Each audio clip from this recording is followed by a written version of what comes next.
I have been a quiet woman all my life. Quiet in the way that gets mistaken for contentment. People looked at me and saw a woman at peace. They were wrong, every one of them. But I never corrected them. Correction requires words, and words require opening a door I sealed shut at 17 and have not opened since. Not for my children, not for the priest at my deathbed confession. I am 81 years old. My father was charming and handsome and completely without the instinct that tells a decent man where his rights over another person end. He loved me. I believe that still. A man can love his daughter and sell her in the same season. I know that for a fact. I lived it. Nobody tells you when you are young that love is not the same as safety. I learned the difference at 17 in a transaction conducted over my head between two men, while I stood in my good dress in the front room and understood, by degrees, what was happening to me. I have carried it every day since, behind every meal I cooked, every child I nursed, every Sunday in the pew beside a man I did not choose. 64 years of performing the life that was handed to me as though it were the life I would have built for myself. I am saying it now because I am dying, and the silence has become heavier than the telling. You cannot prepare someone for what it means to be used as currency, to discover that the person meant to protect you had instead offered you to the world in exchange for relief from his own troubles, that your feelings were not a factor anyone had thought to include. You carry that knowledge into every room you ever enter. You carry it to your grave. I am carrying it now, and I am finally, at the very end, putting it down. I was born in April 1851 in a farmhouse outside of Richmond, Virginia. My mother said the dogwoods were in bloom when I came into the world, white flowers against a gray morning sky, and she always said it meant I would be a person who arrived in the middle of beautiful things and found ways to endure the cold underneath them. She was right about that, though she could not have known how right she would turn out to be. My father, William Aldridge, was a man of considerable charm and very little discipline. He was the kind of man who filled a room when he walked into it. Broad through the shoulders, dark-haired, with a laugh that made other people want to laugh too. Women liked him. Men liked him. Children climbed into his lap without being invited. At church, he shook every hand and remembered every name. He had a gift for making a person feel, in the moment they were talking to him, that they were the most important person in the world to him. It was a genuine gift. It was also a dangerous one because it worked on him too. He believed his own warmth. He believed that good intentions were the same thing as good actions, and that a man who meant well was, in the essential sense, a good man regardless of what he actually did. He had been a tobacco farmer. Before my memory starts, he had also been, at various times, a land speculator, a partner in a mill that failed, a guarantor of loans for men who did not repay them, and a borrower himself on terms he did not fully understand. By the time I was old enough to notice things, the farm was producing less than it cost to run it, and there were men who came to the door sometimes and spoke to Father in the front room with the door closed, and Mother would take me and my sister Margaret to the back of the house and find reasons to keep us busy and not ask questions. Mother was the ballast of that family. Everything Father was, bright, warm, expansive, careless, she was the opposite, contained, watchful. She stretched every penny until it begged for mercy. She mended things until they were more mend than original cloth. She kept a kitchen garden that fed us through winters when the farm accounts were dire. She never complained, never spoke of money or worry, or the closed-door conversations with the men who came to call. She just worked and was quiet and looked at Father sometimes with an expression I did not understand until I was much older. Not anger, not contempt. Something more resigned than either of those. The look of a woman who has understood something about her situation and has decided that understanding it changes nothing, and so she will simply continue. She never warned me either. I have thought about that for 60 years. She knew, I believe, what my father was capable of. She had lived beside it for 20 years, and she said nothing to me, not a word. I have come to believe it was not cowardice. I think she simply could not find the words for a thing there were no proper words for. How do you tell your daughter? Your father may one day decide your value in dollars and act accordingly. There is no gentle way to say that. So she said nothing, and I went through life unwarned, and the blow fell on me unguarded, and perhaps that is just the way of things. Perhaps there is no preparing for certain kinds of betrayal. You simply receive them when they come. By the time I was 16, the farm was failing in earnest. I did not know the full extent of it. Children are protected from financial disaster the way they are protected from death, kept at a distance from the facts of it, shown only the surface, while the real thing happens behind closed doors, and in conversations they are not invited to. But I felt it the way you feel weather before it arrives. The small signs. Mother's garden expanded, while our table contracted. The hired hand my father had employed for years did not come back one spring, and father said he had found better work elsewhere, and mother's face said something different, but she did not contradict him. My sister Margaret's new dress for Easter was made over from an old one of mother's. Father went out some evenings and came back late and quiet and smelling of whiskey, which was not like him, or not like the version of him I had known before. He had debts. I know now that he had substantial debts accumulated over years of bad investments and worse judgment and the particular arrogance of a charming man who has never quite learned that charm does not balance a ledger. He owed money to several men in the county. He owed money to his brother in Richmond who had bailed him out before and was not inclined to do so again. He owed money to a man named Clement Haskell, who was not from our county and had not been charmed by my father and was not patient about repayment. Clement Haskell. I had seen him once or twice in passing. He was perhaps 50, though he looked older. Heavy-set, with a florid face and small eyes that moved around a room the way a man's eyes move when he is always calculating something. He had money, new money, the kind that had not yet smoothed itself into respectability. He owned a mill and some properties in the next county and had interests in various things I did not then understand. He had been widowed for several years.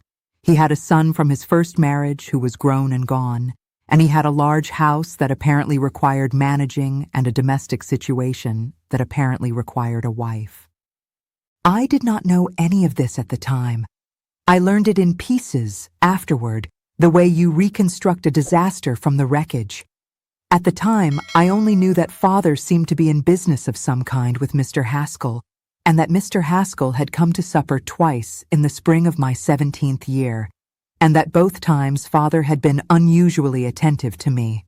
Not in an alarming way, just in the way of a man who is presenting something he is proud of, making sure I sat at the table, asking my opinion on things, mentioning my accomplishments, that I played the piano tolerably, that I was a good hand at preserves, that I had read a great deal and could hold a conversation. Small advertisements. I did not recognize them as such at the time. I thought he was simply proud of me. I thought that was what it was. The conversation happened in June. Father called me into the front room one morning, just the two of us. Mother was in the garden. Margaret was somewhere in the house, I don't remember where. Just the two of us, sitting across from each other at the table where we had eaten 10,000 meals together, and he folded his hands on the surface of it and looked at me with his warm eyes, the eyes that had always made me feel entirely safe, and told me what he had arranged. He did not call it what it was. He called it a good match. He said he had been thinking carefully about my future, and he had concluded that a secure situation was more important for a woman than romantic notions, and that Mr. Haskell was a man of substance and stability who could provide the kind of life that a good woman deserved. He said he had spoken with Mr. Haskell at length and was satisfied that he would be a decent husband. He said he wanted the best for me. He said all of this with the sincere warmth of a man who believed every word of it, and I sat across from him and felt the floor go out from under me. I asked him if Mr. Haskell's debts would be forgiven. I don't know where I found the nerve to ask it. Something in me already knew the shape of it, had been adding up the small signs for weeks without letting myself reach the sum. Father's face did something complicated. A flash of something, shame, maybe, or surprise that I had seen it, and then it settled back into the warm, reasonable expression. He said that was not the way to think about it, said that a father's responsibility was to see his daughter settled securely, and that when an opportunity arose that served everyone's interests, it was wisdom to take it, not something to be ashamed of. Said that I would thank him someday. Said he was certain of that. I did not thank him, not that day and not ever. But I also did not refuse.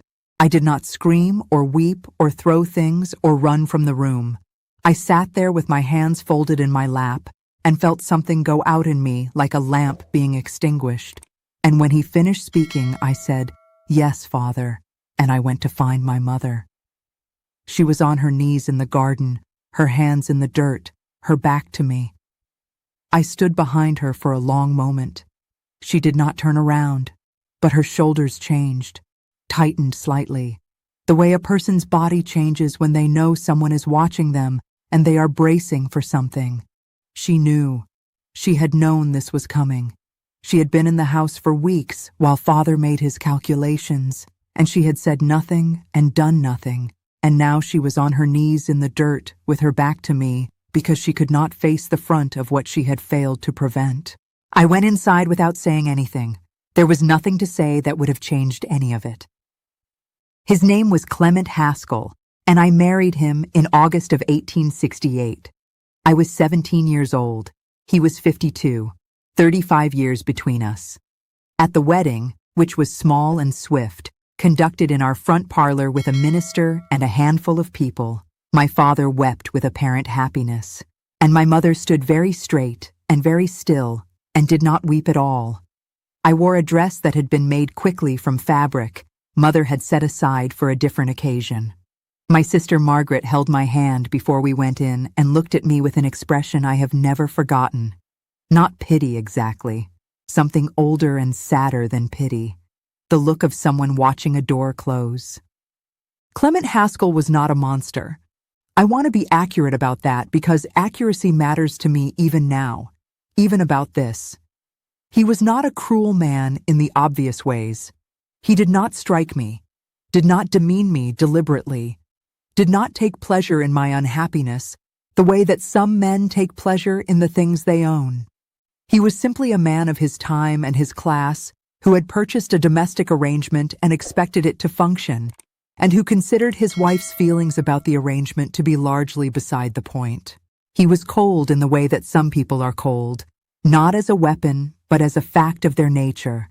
He had lived alone for years and had organized himself around his own preferences so thoroughly that another person in his house was primarily a disruption to be managed. He told me how he liked his meals, how he liked his shirts pressed, what time he rose and retired, and what he expected in between. He explained his household the way a man explains a machine to a new worker. Here are the parts. Here is how they function. Here is what your role is in keeping it running. He was not unkind about it. He was simply not interested in whether any of it suited me. The house itself was fine. A large frame house, more rooms than I needed, furnished with things that had been his first wife's choices and had not been changed since her death because he had not thought to change them and no one had suggested it. Her curtains were still on the windows, her dishes in the cupboard, her Bible on the shelf with her name written inside the cover in a slanted hand. I was living inside the outline of a woman I had never met, trying to fill a shape that had been cut for someone else. I wrote to my mother in those first months, long letters, longer than I should have written, saying more than a dutiful daughter was supposed to say. I told her I was lonely. I told her the house felt like somewhere I was visiting rather than somewhere I lived. I told her that Mr. Haskell spoke to me the way he spoke to his hired man, not unkindly, but without expecting a response beyond compliance. I told her I woke some mornings and lay in the dark and felt the weight of all the years ahead of me pressing down like something physical. I told her more than I should have. She wrote back in careful, gentle letters that said very little, said I would adjust, said it took time, said that a good wife made a good home and a good home made a good life, said she hoped I was keeping well. She never addressed the things I'd actually said, just wrote around them, the way you walk around a hole in the floor. I stopped writing the long letters, wrote short ones instead, saying I was well and the weather was such and the garden was coming along. The kind of letter that communicates nothing except that the writer has decided to stop communicating. Mother wrote back in the same vein. We maintained that correspondence for years, two women talking around the enormous unspoken thing between us until she died and took her half of the silence with her. I had 3 children with Clement Haskell. The first, a boy, came in the spring of 1870. We named him Robert, after Clement's father. He was born in the bedroom of that house and laid in my arms in the gray morning light, and the feeling that came over me was unlike anything I had been prepared for. Enormous and sudden, filling every hollow space I had accumulated in 2 years of that marriage. My son. Mine. Whatever else had been taken from me and decided for me and arranged without my consent, this child was mine in a way that nothing in my life since my own childhood had been mine. I held him, and something I had been holding shut cracked open slightly, not healed, not mended, but cracked open, letting in a thin line of light. The second child, a girl, came 2 years later, Eleanor.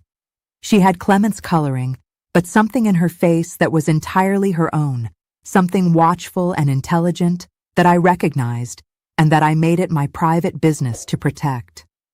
I did not want her to learn what I had learned, did not want her to grow up in a world where she discovered her own exchangeability.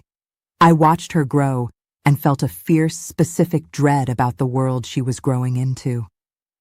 The third child, a boy named James, came when I was 24 and nearly didn't survive the coming. 3 days of labor. A doctor brought out from town. Clement pacing in the hallway, the most visible emotion I had ever seen from him. James came finally and was small and blue and then pink and screaming, and I was so depleted I could barely lift my arms. When they told me he was healthy, I cried for an hour and couldn't have explained, even then, how much of it was relief and how much was something older and accumulated, having nothing to do with this birth and everything to do with the one that had put me in this house in the first place. Clement was not unkind to the children. He was distant from them, the way he was distant from everything that involved feeling, but he was not harsh. He provided for them without being asked, saw to their schooling, made decisions about their futures with the same practical thoroughness with which he made all decisions, which meant he considered what was sensible and financially sound, and not much else. When Robert was 14, Clement began preparing him to take over the mill. Robert went obediently, the way children in that household learned to go, obediently and without much complaint, because complaint was not something that changed anything. Eleanor watched all of this with those clever eyes of hers. She watched me too. I knew it. Felt her attention on me sometimes in a way that made me careful, made me conscious of the face I was wearing. She was looking for something, looking for information about what her life would be, reading me the way a young woman reads her mother, trying to understand what is possible, what is permitted, what costs what. I tried to give her something useful in what she read, tried to show her a version of endurance that contained, somewhere inside it, the possibility of refusal. I don't know if I succeeded. We never spoke of it directly. That was not how we were in that family. That was not how we were in any family I knew. My father came to visit twice a year through the early years of my marriage. He would sit in Clement's front room and drink Clement's whiskey and talk with great ease about crops and politics and the general business of men. And he would look at me across the room with an expression of evident satisfaction, the look of a man who has resolved a complicated problem elegantly and is quietly pleased with himself about it. He never asked me directly how I was, asked how the children were, how the house was running, whether I was keeping my health, not how I was. The question he never asked was, perhaps, the question he already knew the answer to and preferred not to hear, confirmed. I served him his meals in that house, and I was pleasant to him, and I did not say the thing I thought every time I looked at him.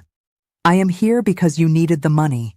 You stood me in the front room in my good dress, and you pointed at my piano playing, and my preserve making, and my reading, and what you were doing was setting a price. You sold me to service your debts. You called it a good match.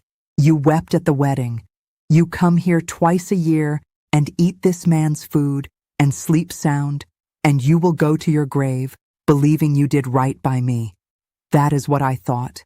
That is what I never said. There is a particular kind of anger that has nowhere to go, that sits inside you because the person it belongs to is also a person you love, and love and fury cannot occupy the same space without one of them going underground.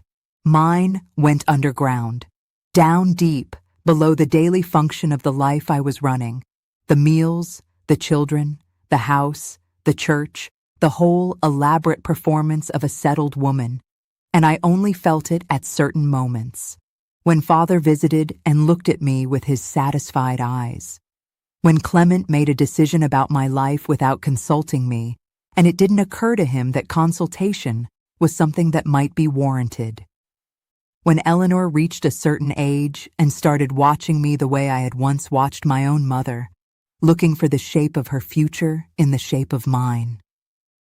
Those were the moments the underground anger surfaced. I learned to feel it and keep my face still, learned to let it move through me like water through stone, leaving traces, wearing things down, but not breaking. You cannot afford to break when people depend on you. That is the other lesson nobody tells you. The dependents become the thing that keeps you upright when you would otherwise fall.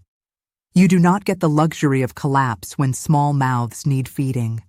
So you swallow what you feel, and you go put supper on the table, and you do it again tomorrow, and eventually the doing of it becomes so habitual that you can almost forget the feeling underneath. Almost. Clement died in 1889. He was 73. He had a stroke one morning at his desk and was found by his clerk an hour later. He died in the night without regaining speech.